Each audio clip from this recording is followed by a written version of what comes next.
The 2035 ban on combustion engines was never about the climate. It was about Brussels. It was about you. You politicians know better than engineers, better than workers, better than the market itself. Tell you what, factories are closing not because of Beijing, but because of Brussels.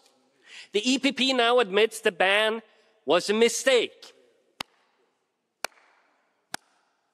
The EPP leads the way. Really? To what? To where?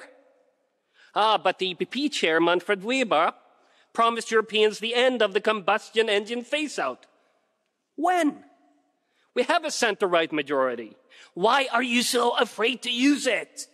Forget about the extensions, the reviews and revision, and the 2035 combustion engine ban. Let's go.